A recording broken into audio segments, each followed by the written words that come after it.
Hello, good evening. कैसे हैं आप सब क्लास 12th के स्टूडेंट्स? आज जो क्लास स्टार्ट होने वाली है क्लास 12th अकाउंटेंसी की स्टार्ट होने वाली है, जिसमें हम आज आपके अकाउंट्स का पहला बुक जो अकाउंटिंग फॉर पार्टनरशिप फर्म्स है उसे पढ़ेंगे। और हम ये पढ़ेंगे टी.एस. ग्रेवाल में से, क्योंकि आपकी ये बुक जो है, ये सब्जेक्ट जो है वो टी.एस. ग्रेवाल में से ही इसके क्वेश्चंस मोस्टली बनते हैं। और सबसे इजी लैंग्वेज इसी बुक की है। वैसे डी.के. गोयल भी कई स्कूल्स में चलती है, but T.S.. Grewal is way better than other books in regards of the language which we use while framing any question. So accounting for partnership firms के लिए मैं तो यही सजेस्ट करूँगा कि आप टी.एस. ग्रेवाल की बुक्स लें, but if you are using D K. Goyal then it's also good. तो हम आज स्टार्ट करते हैं इस चैप्टर को। सबसे पहले हम आते हैं अकाउंटिंग फॉर पार्टनरशिप फर्म्स, जो इसका टॉपिक है अकाउंटिंग फॉर पार्टनरशिप फर्म्स। इस टॉपिक के नाम से ही समझ आ रहा है कि ये जो भी अकाउंटिंग होगी ये पार्टनरशिप फर्म के बारे में होगी, यानी कि दो या दो से ज़्यादा लोगों के बीच जो पार्टनरशिप बिज़नेस होता है उसके बारे में होगी। अब जैसे मैंने कहा कि पार्टनरशिप दो या दो से ज़्यादा लोगों के बीच जो बिज़नेस होता है उसे कहते हैं। सिंपली पार्टनरशिप का मतलब क्या होता है, जहाँ एक या एक से ज़्यादा लोग, आपने क्लास 11th में जो पढ़ा था अकाउंटेंसी, वो सोल प्रोप्राइटरशिप का था, यानी कि when a single person is commencing any business. Now it is a time to read about when 2 or more than 2 persons, it means partners, are going to commence business.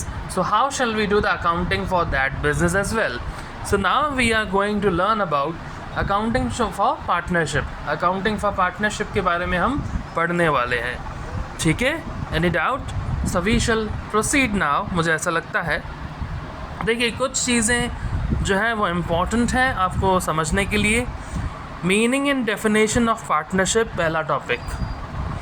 Meaning का मतलब क्या होता है, जो सिंपल वर्ड्स में हम किसी चीज़ को एलैबोरेट कर दें, किसी चीज़ को बता दें, वो होता है मीनिंग। डेफिनेशन किसी ऑर्गेनाइजेशन, किसी ऑथर या किसी एक रिनाउंड पर्सनालिटी के द्वारा दी गई चीज़ जो होती है, दी गई स्टेटमेंट जो होती है, उसे डेफिनेशन कहते हैं। अब आते हैं हम पार्टनरशिप के बारे में। सबसे पहले तो आपको ये ध्यान रखना है कि section 4 of the Indian partnership act 1932, आपको ये बात ध्यान रखनी है। इंडियन पार्टनरशिप एक्ट 1932, क्या इंडियन पार्टनरशिप एक्ट 1932, फिर से याद रखिए, इंडियन पार्टनरशिप एक्ट 1932। मैं ये आपको रटाने की कोशिश नहीं कर रहा हूँ, मैं आपको इसलिए बार बार बता रहा हूँ क्योंकि इंडियन पार्टनरशिप एक्ट 1932 के जो भी रूल्स एंड रेगुलेशंस हैं, उसी के बेसिस पे ही हम पूरी पार्टनरशिप का जितना भी सिलेबस में है हमारे वो पढ़ेंगे। और इसके अलावा फ्यूचर में आप अगर सीए या सीएस की तैयारी करना चाहते हैं तो उसमें भी आपको पार्टनरशिप से रिलेटेड जो भी चीज़ें करनी हैं वो इंडियन पार्टनरशिप एक्ट 1932 के अकॉर्डिंग ही पढ़नी होंगी। तो इंडियन पार्टनरशिप एक्ट 1932 जो डेफिनेशन देता है अपने सेक्शन 4 में पार्टनरशिप की, वो क्या है? Partnership is the relation between persons who have agreed to share the profits of a business carried on by all or any one of them acting for all.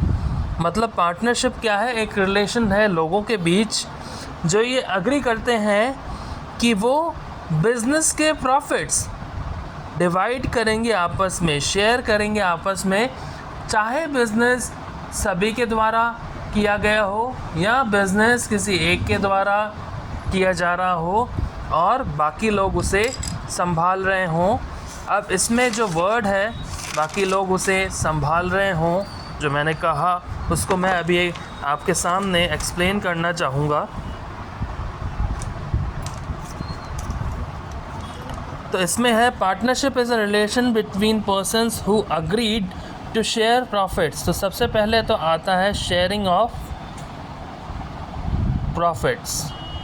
और अगर लॉसेस हो तो sharing of losses भी होगा, so sharing of profits और losses. इसके बाद ये कह रहा है business carried on by all or any one of them acting for all. मुझे नहीं पता इसके पहले आपने पढ़ा हो या ना पढ़ा हो एक्टिव पार्टनर और स्लीपिंग पार्टनर के बारे में, लेकिन मैं आपको बता दूं एक्टिव पार्टनर और स्लीपिंग पार्टनर का मतलब क्या होता है। देखिए, एक्टिव पार्टनर वो होता है जो बिज़नेस में एक्टिव रहता है, और स्लीपिंग पार्टनर वो होता है जो मंथली, क्वार्टरली या वीकली बेसिस पे आके बिज़नेस को चेक करता है। बेसिकली ये वो पार्टनर होता है जो बिज़नेस में इन्वेस्टमेंट कर देता है, कैपिटल लगा देता है और फिर घर पे बैठ के आराम से अपने दूसरे काम करता है। और एक्टिव पार्टनर वो होता है जो बिज़नेस को एक्टिवली ऑपरेट करता है, एक्टिवली उसे चलाता है। मेरी राइटिंग पे ज़्यादा ध्यान ना दें क्योंकि राइटिंग थोड़ी ऐसी वैसी है, लेकिन ठीक है, ऑपरेट करता है बिज़नेस को, ठीक है। तो अब डेफिनेशन पे फिर से आते हैं। Partnership is the relation between persons who have agreed to share the profits of a business carried on by all or any one of them acting for all। मुझे लगता है आपको ये बात समझ आ गई होगी, ये डेफिनेशन समझ आ गई होगी, तो इसलिए हम आगे बढ़ते हैं। A partnership thus is a business relationship between two or more persons to share profits and losses of the business। Of course losses भी डिवाइड करने होंगे। carried on by all or any one of them acting for all। अब partners, firm and firm name, ये सब different entities होती हैं। जैसे आपने 11th क्लास में पढ़ा कि business is a different entity, businessman या फिर owner is a different entity. Partners, the persons who have entered into partnership with one another individually are called partners. ये लोग इंडिविजुअली पार्टनर्स कहलाए जाते हैं और कलेक्टिवली एक फर्म की तरह काम करते हैं। इंडिविजुअली पार्टनर्स हैं, कलेक्टिवली फर्म है। The name under which the partnership business is carried is known as firm name. जो नेम होता है फर्म का जिसमें पार्टनरशिप बिजनेस को कैरी ऑन किया जाता है उसे कहा जाता है फर्म नेम।